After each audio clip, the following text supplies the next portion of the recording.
10 के दमदार ट्रेड्स में आपका स्वागत है। वीडियो में रहेंगे अगले आधे घंटे आपके साथ। हमारा साथ देने के लिए शो में मानस जायसवाल और आशीष बहेती पिछले शो से बने हुए हैं। साथ ही ट्रेड बुल्स के सज्जन उत्तेकर और निर्मल बैंक से विकास सालुंके भी जुड़ेंगे। इनके अलावा दिवाली तक दिवाली पर कमाई की बात करने के लिए जो मनीष चौखानी के साथ हमने एक इंटरव्यू किया था, उसका एक छोटा सा अंश जिनमें काफ़ी स्टॉक स्पेसिफिक एग्जांपल्स लिए गए हैं, वो आपको सुनाएंगे हम। और उसके साथ ही वैल्यू क्वेस्ट इन्वेस्टमेंट एडवाइजर्स के CIO रवि धर्मशी हमारे साथ जुड़ेंगे। उनसे जानेंगे कि यहाँ पर अब कहाँ आपको शॉपिंग करनी है। लेकिन इससे पहले एक बार ज़रा मार्केट का रुख करते हैं। और मार्केट इस समय थोड़ा सा जुझारूपन लाने की कोशिश करता हुआ, ख़ास तौर से बैंक निफ्टी वापस ग्रीन में आया, मिड कैप वापस ग्रीन में आया एक बार के लिए। निफ्टी ने कल के लो से थोड़ा नीचे सपोर्ट लिया 24,350 पर, यहाँ पर थोड़ा सा सपोर्ट लिया। और एडवांस डिक्लाइन अभी भी ख़राब है हालांकि स्टॉक स्पेसिफिक, लेकिन काफ़ी वाइल्ड मूव्स हैं आज। सबसे ऊपर सिंजीन 6% ऊपर, नवीन फ्लोरिन में 4% का अच्छा मूव, गोदरेज प्रॉपर्टीज़ 3% ऊपर। अच्छा, लोअर लेवल से एकदम से रिकवरी आई एस्कॉर्ट्स कुबोटा में, जो स्टॉक ऑलमोस्ट 10% के सर्किट पर पहुंच गया था। अब लोअर लेवल से वहाँ थोड़ी सी रिकवरी आपको दिखाई देगी।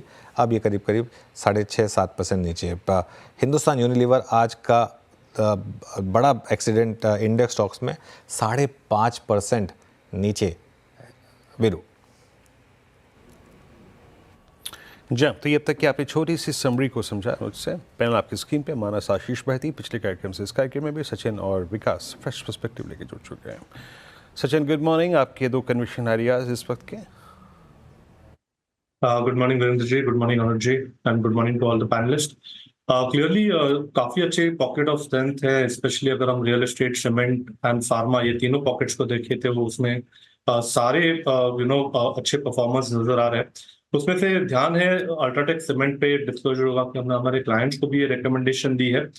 जिस तरीके से एक फॉलिंग वेज फॉर्मेशन है 60 मिनट्स चार्ट पे, उसका यहाँ पर ब्रेकआउट हुआ है, प्लस एक पॉजिटिव डाइवर्जेंस भी है एंड एक काफी कॉन्फिडेंट बेस यहाँ पर 10,700 से 800 के रेंज में इसने एग्जिबिट किया है। तो मुझे लग रहा है एक अच्छा रिवर्सल इस पर्टिकुलर लेवल पे अवेलेबल है। मोमेंटम चेस करने की सलाह होगी 10,800 के स्टॉप लॉस के साथ। मुझे लग रहा है इमीडिएट बेसिस पे 11,060 का एक स्विंग बन सकता है एंड पोजिशनल टारगेट यहाँ पर 11,240 के आसपास प्लेस्ड है। सो खरीदारी करनी है अल्ट्राटेक सीमेंट के फ्यूचर्स में। जो सेकंड स्टॉक मेरे रेडार पे है एंड जो हमने हमारे क्लाइंट्स को भी रिकमेंड किया है, मुझे लग रहा है पिरामल फार्मा में एक लगभग 4 हफ्तों के कंसोलिडेशन के बाद एक अच्छा ब्रेकआउट नजर आया है। एंड जिस तरीके से एक बुलिश फ्लैग फॉर्मेशन है, इस पर्टिकुलर पैटर्न के टारगेट लगभग अराउंड 265 के आसपास प्लेस्ड है। ट्रेडिंग के लिहाज से 248 के टारगेट के लिए अभी भी इसमें लॉन्ग पोजीशंस बनाने की सलाह होगी। स्टॉप लॉस आपको 222 के आसपास लगाना है on a closing basis. While Escorts Kubota में अब रिकवरी बहुत ज़बरदस्त आ रही है और लोअर लेवल से ऑलमोस्ट अब करीब 4% ये स्टॉक रिकवर हो चुका है। अभी भी खैर 6% नीचे है, लेकिन लोअर लेवल पर क्लियरली यहाँ पर कुछ तो बाइंग हुई है, कुछ शायद मार्केट ने फैक्टर इन करने की कोशिश की है। बजाज फाइनेंस मीनवाइल अब कल के हाई के ऊपर, तो काफ़ी स्टॉक्स हैं जहाँ पर इस समय मूव्स आ रहे हैं। SRF अभी डेलों से अच्छी रिकवरी दिखा रहा है, तो काफ़ी स्टॉक्स हैं जहाँ लोअर लेवल पर थोड़ी बाइंग आज विजिबल है। मानस जी, आपकी ट्रेड्स क्या होंगे इस समय की दो? वीरेंद्र जी देखिए, अनुज जी देखिए, दो स्टॉक हैं। पहला तो खरीदारी करने का ट्रेड है MFSL पे। MFSL मैक्स फाइनेंशियल पे कल भी मैंने रिकमेंडेशन दिया था और आज भी मेरा समझना है कि अब ये बिल्कुल तैयार है एक नेक्स्ट अपमूव के लिए। तो MFSL में खरीदारी करेंगे, MFSL के फ्यूचर में खरीदारी करेंगे। 1269 के स्टॉप लॉस से खरीदारी करनी है और 1340 तक के टारगेट्स पॉसिबल है। एक ट्रेड है जो बिकवाली करने का ट्रेड है, अपोलो टायर्स में के फ्यूचर में बिकवाली करनी है, क्योंकि पैटर्न नेगेटिव है, लोअर टॉप लोअर बॉटम से फ्रेश ब्रेकडाउन है। आई थिंक एक इंट्राडे में एक उछाल मिला है, तो वहां बिकवाली करिए। 494 का स्टॉप लॉस लगाना है और 470 रुपए तक के टारगेट्स पॉसिबल है अपोलो टायर्स के फ्यूचर में। ओके, विकास सालू के जी भी इस कार्यक्रम में है। विकास, आपके दो ट्रेड्स। गुड मॉर्निंग वीरेंद्र जी। देखो पहला मेरा रहेगा जेएमडीसी लिमिटेड। जेएमडीसी लिमिटेड में एक अच्छा मोमेंटम कैरी होते देखने मिला था कल भी, और मुझे लगता है ये मोमेंटम कैरी होते देखने मिलेगा। 382 के टारगेट के लिए इसको बाय करना है। 348 का एक स्टॉप लॉस यहाँ पे आज के डे लो का लगा के जेएमडीसी लिमिटेड को बाय करना है। दूसरा मेरा रहेगा सेल साइड में डॉक्टर रेड्डी। मुझे यहाँ पे वीक लग रहा है। कल भी हमने देखा था कि 60-40 के नीचे ये ट्रेड करते हुए देखने मिला था, और आज भी फ्यूचर में उसके नीचे ही ट्रेड करते हुए देखने मिल रहा है। तो यहाँ पे मुझे लगता है थोड़ा इंट्राडे पुल बैक आ रहा है, बट वापस से ऊपर की साइड में एक इमीडिएट रेजिस्टेंस देखने मिल सकता है। वापस वहां से एक प्रेशर बिल्ड होते हुए देखने मिलेगा। तो डॉक्टर रेड्डी यहाँ पे सेल करना है। 6740 का स्टॉप लॉस लगा के नीचे में 6400 के आसपास 100 का टारगेट यहाँ पे आते हुए देखने मिल सकता है। ओवरऑल यहाँ पे अगर देखो तो डेली और वीकली दोनों पे भी अपवर्ड ट्रेंड लाइन का ब्रेकडाउन यहाँ पे डॉक्टर रेड्डी में देखने मिला है। तो मुझे लगता है यहाँ पे एक प्रेशर बिल्ड होते हुए देखने मिलेगा। तो 6400 के टारगेट के लिए डॉक्टर रेड्डी को यहाँ पे सेल करना है। 6740 का stop loss. Okay, doctor Reddy's में सेल कॉल। बेहती जी, आपने क्या ट्रेड्स ली इस समय? जी अनुज जी, दोनों बाय रहेगा। पहला रहेगा श्री सीमेंट। इसका चार्ट स्ट्रक्चर काफी अच्छा बना हुआ है। स्टॉक अपने 20 डेमो को रीगेन कर लिया है आज, और जिस हिसाब से पूरे सीमेंट पैक में मोमेंटम बन रहा है, हमें लग रहा है इसे चेज करना चाहिए इन लेवल्स पे। जो स्टॉप लॉस इसमें मेंटेन करना है वो 24,700 के करीब का एक एसएल मेंटेन करे। हमें लग रहा है इसमें 25,600 और 26,000 के मोमेंटम देखने मिल सकता है।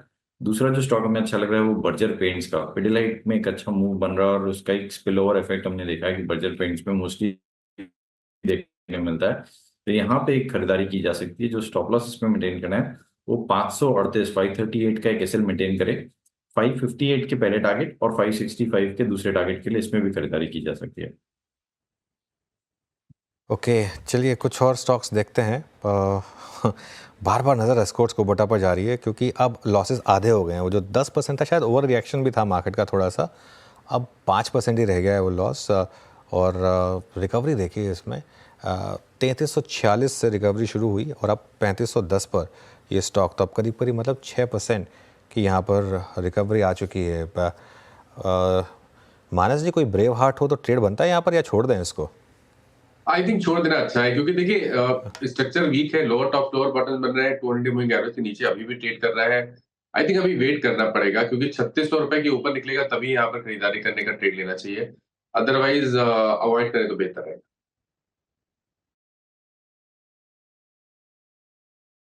ओके, यहाँ पे एस्कॉर्ट्स को बता में शानदार शॉर्ट कवरिंग, और कहाँ का पे शॉर्ट कवरिंग है। एक बार आप ग्रेसिम, हालांकि ग्रेसिम में भी स्पॉटिंग काफ़ी देर पहले हो गई थी। एबीबी अपने लॉस्ट ग्राउंड को रीगेन करता हुआ। विकास, एबीबी पे आपका टेक?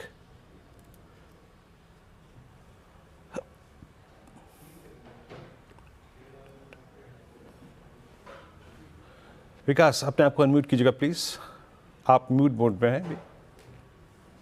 जी एबीबी कल जिस हिसाब से इसमें एक सेल ऑफ देखने मिला था, वहां पे थोड़ा सा यहाँ पे पुल बैक रैली देखने मिल सकती है, लेकिन ऊपर में वापस 8000 के आसपास वापस एक रेजिस्टेंस फेस होते हुए देखने मिलेगा। कल इसी रेंज के बाद यहाँ पे एक सेल ऑफ देखने मिला था, लेकिन यहाँ से जो पुल बैक रैली देखने मिलेगी 8000 के आसपास ये जा सकता है। नीचे में 7740 का एक इंपॉर्टेंट सपोर्ट यहाँ पे देखने मिलेगा इंट्राडे में। अगर इसको वापस ब्रेक करता है तो ये जो प्रेशर है इंक्रीज होते हुए देखने मिलेगा, और मुझे लगता है इंट्राडे में एक पुल बैक रैली देखने मिल सके टुवर्ड्स 8000। ओके, चलिए अब एक काम करते हैं, यहाँ लेवल से बाहर निकलते हैं और डे ट्रेड से बाहर निकलते हैं। दीपावली के शुभ मौके पे दिग्गजों की दीपावली कैसी मनती है, क्या पिक कर रहे हैं वो बाजार में, इस वक्त कैसे रीड कर रहे हैं दीपावली पे। एक खास शुभ चर्चा CNBC आवाज़ के मैनेजिंग एडिटर अनुज सिंघल के साथ इनाम होल्डिंग के डायरेक्टर मनीष चौहानी से खास बातचीत हुई। बाजार के इन लेवल्स को लेकर, अगले लीडर्स को लेकर इस खूबसूरत सी बातचीत में क्या निकल के आया, आइए सुनते हैं।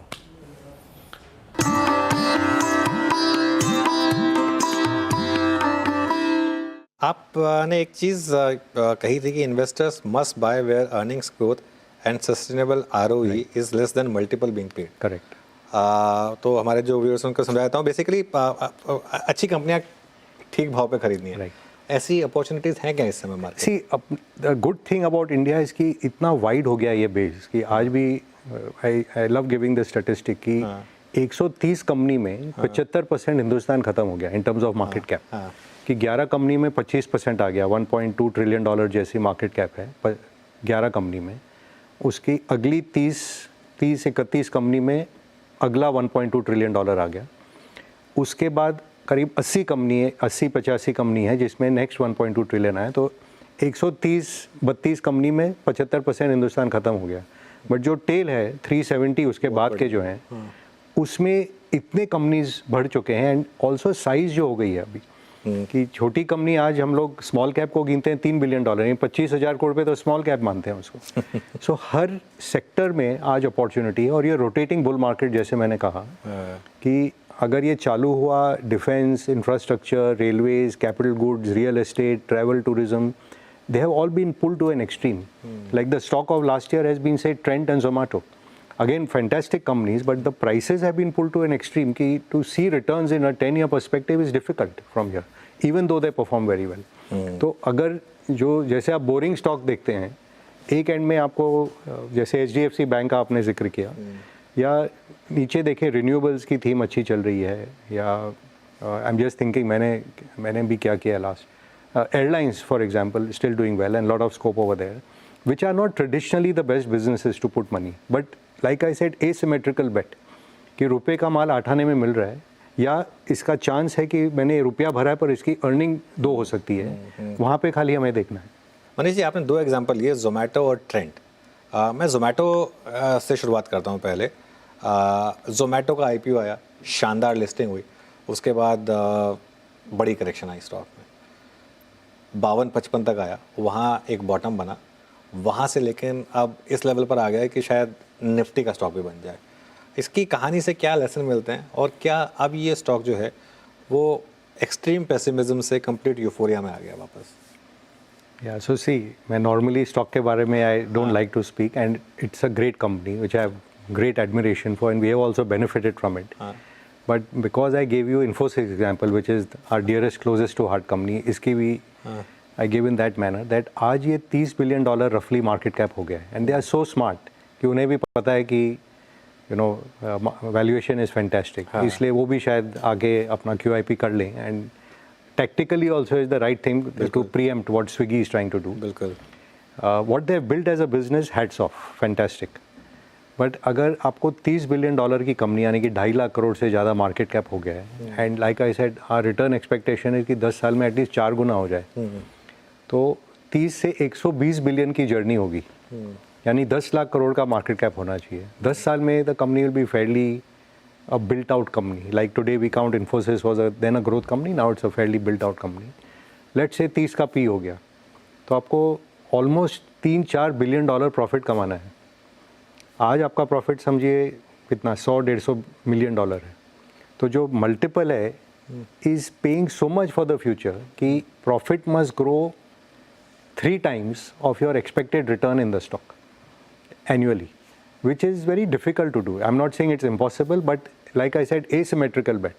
50-75 में तो पूरा गांव टूट गया था उसके ऊपर कि इफ़ यू डिवाइड आज कितना 250 का भाव है एंड इसको आपसे डिवाइड बाय 50 ना को 60 भी कर लो तो भी 4.5 सो 4-5 बिलियन में जब आप ले रहे थे, आप 10 साल में मेरा 10 गुना हो सकता है क्या? 50 बिलियन हो सकता है, चांस है, संभावना है, बट 30 आज ही कर दिया आपने, तो 50 का odds is not interesting from today's point के हिसाब से थोड़ा। So like I said, companies are always great, what the investor has to do is investors business.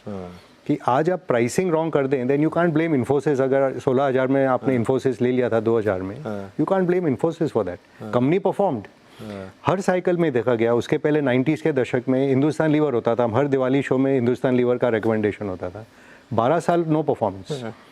फिर Infosys and all the others, Wipro तो खैर 24 साल से परफॉर्मेंस नहीं हुआ है in the stock, although they have done well and hats off to what mister Prem ji has achieved. But same way 2008 का जो टॉप बना था, like I said DLF, Reliance, how long it took to come back from that cycle. आज आप बात कर रहे हैं जैसे HDFC कोटक के बारे में, it takes 10 years to come back from the previous highs and compound. Actually we are interested in compounding, company does well, investor का entry point is the problem. Okay, तो बेसिकली जरूरी नहीं कि अगर ग्रेट कंपनी हो, great stock भी हो, वो at what price you are buying वो इम्पोर्टेंट है।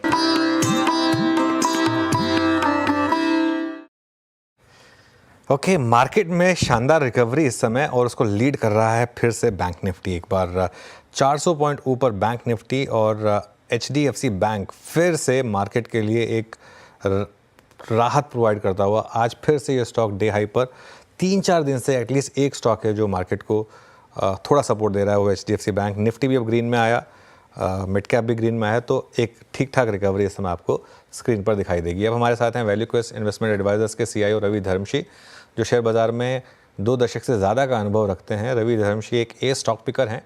आइए उनसे समझते हैं कि इस समय मार्केट में क्या करना है। Ravi ji, good morning.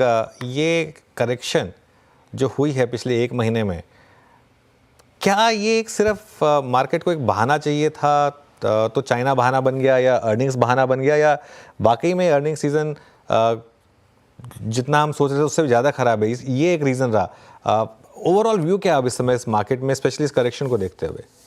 Good morning Anuj and good morning to all the viewers. I think काफ़ी टाइम से वैल्यूएशंस के डर तो लगे हुए ही थे मार्केट में, and to top it up थोड़े बहुत हमारे हाई फ्रीक्वेंसी लीड इंडिकेटर्स जो हैं वो भी स्लो डाउन दिखाने लगे हैं, एंड थोड़ा बंचिंग अप हो गया है IPOs का, थोड़ा सा यूएस में बॉन्ड यील्ड बढ़ गए हैं। So there are few reasons and there is uncertainty about US election. तो ये सारे मिला के कारण बन गए हैं फॉर अ करेक्शन, और करेक्शन अभी शुरू हुआ है। मुझे नहीं लगता है हमें जल्दी करनी चाहिए टू से कि अब करेक्शन खत्म हो गया, but at the same time it is a correction. ये यहाँ से कोई बड़ा क्रैश नहीं होने वाला है। जो वैल्यूएशंस आगे चले गए थे, शायद 3 महीना 6 महीना अगर मार्केट कहीं ना जाए या थोड़ा सा नीचे चला जाए तो those correction would correct itself. Reason ये क्रैश नहीं है, इसका सबसे बड़ा रीजन तो ये है कि इंडिया के कंपनियों ने कोई डेट नहीं लिया हुआ है।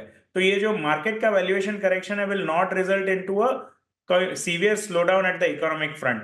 और दूसरा ये है कि of course FIIs have been big sellers specially in the last month, but अगर आप ये 10-12 साल का ट्रेंड देखें तो FIIs की सेलिंग मुझे लगता है यहाँ से थोड़े वक्त में बॉटम आउट होने लगेगी, बिकॉज उनका होल्डिंग ऑलमोस्ट 16% पर पहुंच गया, which is a 15-year low. So judging from those things, it looks like we are in the middle of a correction, but यहाँ से कोई बड़ा क्रैश नहीं आने वाला है। नहीं आने वाला है, लेकिन ओवरऑल अर्निंग सीजन पर अब क्या व्यू बन रहा है? क्या एक डर बैठ रहा है कि अगर फेस्टिव सीजन ही खराब की कमेंट्री आ रही है तो क्या मार्केट में करेक्शन डीपन भी हो सकती है, बड़ी भी हो सकती है correction? I think lot of the companies, काफी कंपनियों ने जो कमेंट्री दी है वो काफी वीक है, डाउनवर्ड रिवाइज किए हैं guidance. So from that perspective ये जो हम एक अगले क्वार्टर में ये बता रहे थे कि गर्मी की वजह से और इलेक्शन की वजह से ये स्लो डाउन है, बट ये जब फेस्टिव सीजन में भी कंटिन्यू हो रहा है तो इट इज डेफिनेटली चिंताजनक बात है। और ये मेरे हिसाब से ये इसलिए हो रहा है कि RBI ने लिक्विडिटी टाइट रखी हुई है। आई थिंक ये जो RBI ने डिले किया है रेट काटने का, probably it is going to lead to some more slowdown, and मुझे लगता है RBI is behind the curve. They should be proactive in easing liquidity as well as cutting interest rates. But Ravi ji, मतलब ये आपने interest rate की जो बात की और RBI के एक्शन की जो बात की, लेकिन US में तो रेट्स घट गए, हालांकि वहाँ पे जो इलेक्शंस की अनसर्टेनिटी वो है, बट अल्टीमेटली मेरा प्रश्न ये है, जो हमारी IT कंपनियाँ वहाँ से सबसे बड़ा अपना आय लेके आती है, रेवेन्यू लेके आती हैं, उनका ये अर्निंग सीजन आपको लगा कैसा? कल तो 10% के रिएक्शंस थे स्टॉक्स पे। IT पर आप क्या कर रहे हैं, स्पेशली मिड कैप IT पे? अलग सा सेग्रीगेशन हो गया है। जो लार्ज IT कंपनीज हैं वो नहीं कर रही हैं परफॉर्म, कोई एक एक्सेप्शन होगा, बट जो मिड कैप IT है उनका कंटिन्यूस परफॉर्मेंस अच्छा आ रहा है। इनफैक्ट हमने ये देखा है कि जिन कंपनियों का बैंकिंग एंड फाइनेंशियल सेक्टर से ज्यादा डिपेंडेंस नहीं है, वो सारी कंपनियां काफी अच्छी कर रही हैं, वेदर इंजीनियरिंग R&D हो या मैन्युफैक्चरिंग रिलेटेड हो, तो वो सारी कंपनियों के नंबर्स अच्छे आ रहे हैं।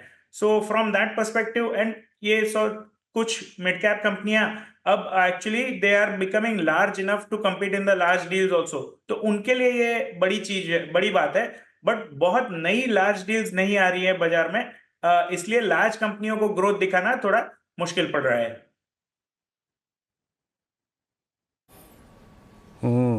आईटी पे रवि जी का ये टेक।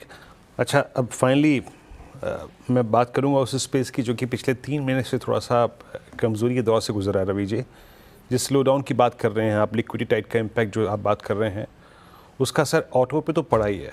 उनकी इन्वेंट्रीज की चर्चा हमारी लास्ट डिस्कशन में भी हुई थी। अब इन प्राइसेस पे आपका व्यू क्या है, जो करीब करीब 10-12-15% की शेडिंग हुई है ऑटो में, स्पेशली पैसेंजर व्हीकल सेगमेंट में। बजाज ऑटो का ठीक आपने सुना ही, कंसिडरिंग दिस फेस्टिवल सीजन। आपका व्यू अभी ऑटो में कितनी और शेडिंग बाकी है यहाँ से? नहीं, I think auto is facing multiple headwinds. एक तो प्राइसिंग थोड़ी ज्यादा हो गई है, दूसरी ये जो ईवी की तरफ जो ट्रेंड जा रहा था वहां पर सब्सिडी कम हो गई है, तीसरा हमारा ये इंटरेस्ट कॉस्ट जो एलिवेटेड है, और चौथा जो रूरल कंजम्पशन काफी टाइम से सफर हो रहा है। All these things combined has led to auto slow down. So मुझे नहीं लगता है कि कोई जल्दी में यहाँ पर रिवाइवल होने वाला है। फॉर दैट पहले तो इंटरेस्ट रेट कट होने होंगे, थोड़ा सा रूरल का रिवाइवल थोड़ा और तेज होना पड़ेगा before we can even think about any kind of revival in the auto sector. वैसे मार्जिन फ्रंट पे ठीक ही कर रहे हैं, ऐसा कोई मेजर इशू नहीं है। So it is only about volume growth, and volume growth will come back when the broader based economy revives. Okay. अच्छा रवि जी, आप स्टॉक स्पेसिफिक कमेंट शायद ना करें, लेकिन पिछले कुछ दिनों में एक चीज़ जो दिखी है कि कुछ बाइंग लौटी है HDFC बैंक जैसे दिग्गज स्टॉक में। क्या यहाँ पर एक सेंस बन रही है कि एक जो इतने सालों से करेक्शन चली आ रही थी, या फिर जो एक under performance large private banks में थी, यहाँ पर थोड़ी बाइंग है, क्योंकि और कुछ नहीं तो यहाँ वैल्यूएशन कम्फर्ट है एटलीस्ट? नहीं Anuj ji, you are right. मैं किसी एक कंपनी पर नहीं करूंगा, but as a large private banks you are absolutely right. यहाँ पर जो वैल्यूएशंस है वो एक ऑलमोस्ट 15 साल के लो पर हैं। जो नाम बताया आपने, ऐसी कंपनियां 2 टाइम्स 1 ईयर फॉरवर्ड बुक पे मिल रही हैं, ये काफी ही लो वैल्यूएशन है। नो डाउट यहाँ पर प्रॉब्लम रहे हैं, कुछ निम पर प्रेशर रहा है, क्रेडिट ग्रोथ नहीं आ रहा है, क्रेडिट ग्रोथ पर लिमिट लग गई है बिकॉज डिपॉजिट ग्रोथ नहीं हो रहा है। सो फ्रॉम दैट पर्सपेक्टिव थोड़ा सा चैलेंज हो गया है। हाउएवर अगर हम ये सोचें कि ये स्ट्रक्चरली अब ये 12 से 15% ग्रो करने वाली कंपनियां हैं, ना कि 20 से 25%, तो आप वो भी अभी फैक्टर हो चुका है मेरे हिसाब से प्राइसेस में, और मार्केट यहाँ से उनको वैल्यूएशन नहीं दे रहा है। तो अगर ये 12 से 15% भूल से अगर 15 से 17% हो जाता है, तो फिर यहाँ पर काफी स्कोप है री रेटिंग का भी। So I would be very very positive on the large private banks. शायद 2 क्वार्टर और लग जाए for the revival to happen, but यहाँ से मुझे नहीं लगता है कुछ खोना है। और जैसे आपने बताया, ये रिलेटिव आउट परफॉर्मेंस तो शुरू हो ही चुका है, बट एब्सोल्यूट आउट परफॉर्मेंस भी आएगा। एक दो शायद 1-2 क्वार्टर लग जाए। बिल्कुल, यहाँ पर थोड़ा सा मूव है आप HDFC बैंक में पिछले कुछ दिनों से। एक और स्पेस जहाँ पर काफ़ी पेन दिखी हमने, वो है स्पेशलिटी केमिकल्स। क्या आपने पोर्टफोलियो में कुछ स्टॉक्स को रखा है यहाँ पर, या इन लेवल्स पर कुछ बनता है यहाँ पर एक अप्रोच लेना? सो सी, स्पेशलिटी केमिकल में थोड़ा आपको पुरानी कहानी बताऊं तो 2014 से 21 एक बहुत बड़ी तेजी आई थी। ये जो तेजी आई थी वाज बिकॉज चाइना अपनी प्रोडक्शन का कैपेसिटी बंद कर रहा था। वो कैपेसिटी इसलिए बंद कर रहा था कि वहां पर पोल्यूशन इश्यूज हो रहे थे, और उस वक्त इंडिया प्रोटेक्शन दे रहा था अपने केमिकल कंपनियों को। सो एक बहुत बड़ी तेजी, एक जो सेक्टर $3-4 बिलियन का पूरा सेक्टर का मार्केट कैप हुआ करता था, वो $20 बिलियन से ज्यादा हो गया। अब यहाँ पर हमने गलती ये कर दी कि ये माना हमने कि वो जो प्रोटेक्शन जो इंडिया दे रही है वो लंबे अरसे तक चलेगी, बट वो 5-7 साल का विंडो होता है। Finally we are answerable to the WTO, तो वो प्रोटेक्शन चला गया। और दूसरा, चाइना प्रोडक्शन बंद कर रहा था रेसिडेंशियल एरिया में to open them up in the non residential area, तो वो सप्लाई फिर से आ गया। तो पिछले 2 साल में जो हमने देखा है कि चाइना से काफी डंपिंग हुआ है, जिसकी वजह से स्प्रेड्स कम हो गए और काफी मार्जिन पर हिट आई है सारी कंपनियों की। तो ये एक तरह से काफी बुरा वक्त चल रहा है for all speciality as well as commodity chemical companies. But now we can say that most of the bad news is probably known. I won't say it is in the price, but पता है कि ये time खराब चल रहा है। और ये जो अगली तेजी चली थी वो एक ब्रॉड बेस थी, अब शायद यहाँ से मोर स्टॉक स्पेसिफिक तेजी आएगी and you will have to be picky and choosy about it. अगर आप देखें तो स्पेशलिटी केमिकल में भी अलग अलग सेगमेंट होते हैं, फार्मा इंटरमीडिएट्स होते हैं, एग्रोकेमिकल इंटरमीडिएट्स होते हैं, या कोई और इंटरमीडिएट्स होते हैं। सो फ्रॉम दैट पर्सपेक्टिव हमें फार्मा इंटरमीडिएट्स बेस्ड कंपनीज और भी अच्छी लग रही हैं और लगता है वहां पर तेजी चलेगी, बट जो एग्रोकेम है वहां पर अभी भी रिवाइवल नहीं हो रहा है। सो एक कंस्ट्रक्टिव व्यू है to start looking at the space, but it is not के यहाँ पर सब कुछ चल जाएगा। ओके, केमिकल्स पे एक चर्चा हुई यहाँ पे। अच्छा रवि जी, फाइनली आपसे प्रश्न, एक ऐसे स्पेस पे जो कि इस अर्निंग्स सीजन में अब तक का सबसे मेरे ख्याल से डिजास्ट्रस स्पेस रहा है। एक क्वार्टरली अपडेट्स में एफएमसीजी कंपनियों के स्पेशली डाबर वगैरह ने जो अपडेट्स दिए थे, एक सेंस मिल रहा था कि ये कमज़ोर क्वार्टर रहेगा, पर फाइनली नंबर्स में उनके मार्जिन्स और वॉल्यूम्स ग्रोथ सब इस बार काफ़ी इम्पैक्टेड नज़र आ रही है।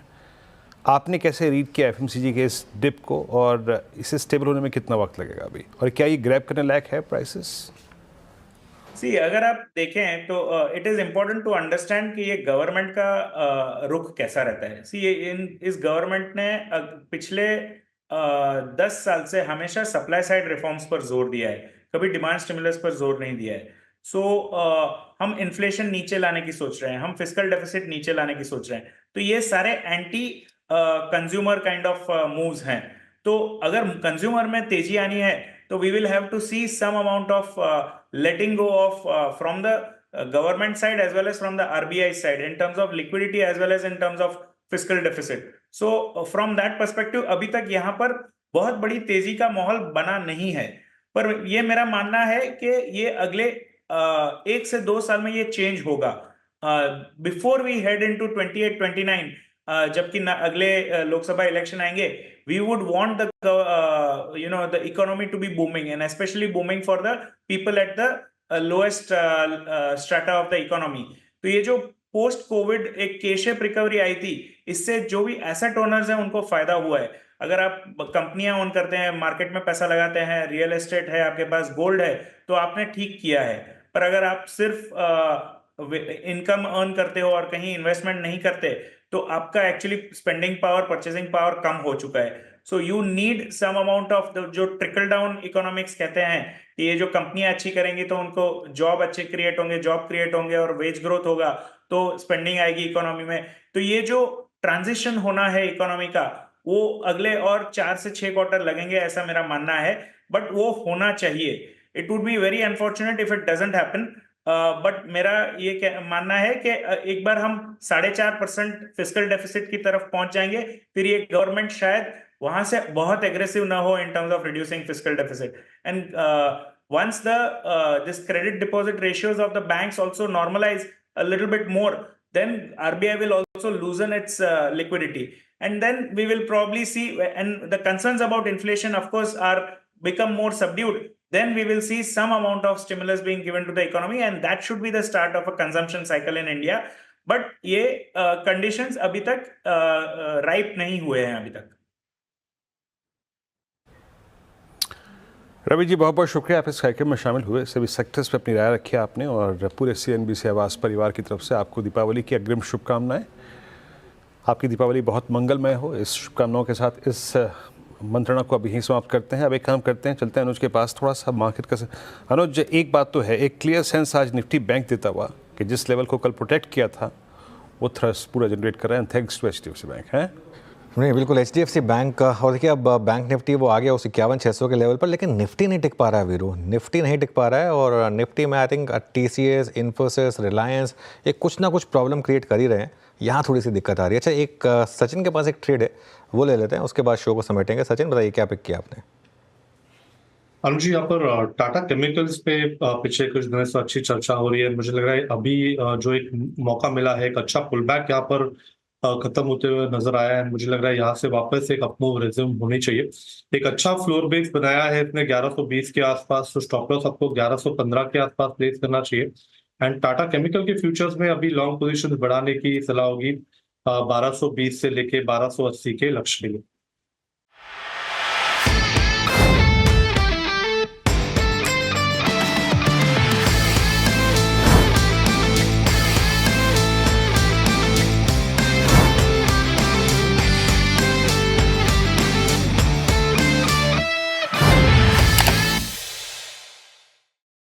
बता दें कि मनी कंट्रोल पर दिए गए विचार एक्सपर्ट्स के अपने निजी विचार होते हैं। वेबसाइट या मैनेजमेंट इसके लिए उत्तरदायी नहीं है। यूजर्स को मनी कंट्रोल की सलाह है कि कोई भी निवेश निर्णय लेने से पहले सर्टिफाइड एक्सपर्ट की सलाह लें।